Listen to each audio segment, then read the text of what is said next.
जय श्री राम। जय श्री राम। जय बाबा साहब। जय बाबा साहब। मैं तमाम उन लोगों को बहुत बहुत धन्यवाद देना चाहूँगा जिन्होंने हमारे ऊपर विश्वास करके युवा शक्ति सेवा संस्थान में हमें सहयोग प्रदान किया। आज ये पूंजी जो हम देख रहे हैं, इनकी ये वस्त्र, इनके हाथ में ये पुस्तक, ये आप सभी के दिए हुए योगदान का एक नतीजा है।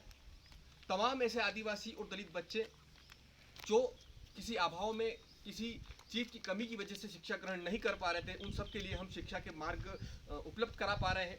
हमारा स्तर इतना बड़ा नहीं है, लेकिन जितना हमारा स्तर है उतने स्तर से हम कर रहे हैं। हमने पहले भी कहा था, एक पहाड़ा पुस्तक, एक पाल पोथी एक बच्चे के जीवन में प्रकाश ला सकती है, उसके पूरे परिवार में, उसके पूरे जीवन में प्रकाश ला सकती है।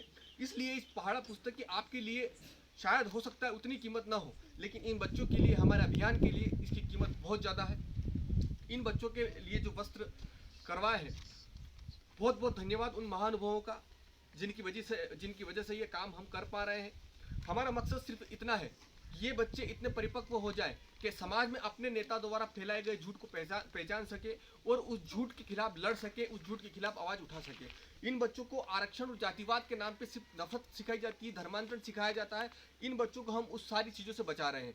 ये बच्चे आज से 5 साल बाद, 10 साल बाद जब कहीं शिक्षा के आधार पर कहीं नौकरी करेंगे या अपना अच्छा बेहतर जीवन जिएंगे, तो शायद हो सकता है उस समय इनको एहसास हो कि हमारे लिए कोई व्यक्ति आया था जिसने धर्म की बात नहीं की थी, जिसने दूसरी कोई बात नहीं की थी, जिसने सिर्फ शिक्षा की बात की थी और हमें आके घर पे शिक्षित किया था और हमें स्कूल तक ले गए थे। तो शायद हो सकता है इन बच्चों को एहसास हो। हम ऐसे 30 नहीं, हम ऐसे हज़ारों बच्चों के लिए हम काम करना चाहते हैं। जिस तरीके से मैं मेरे स्तर से काम कर रहा हूँ, उस तरीके से मधु भैया सीतामढ़ी में कर रहे हैं, अपने महेंद्र भैया राजस्थान से करेंगे।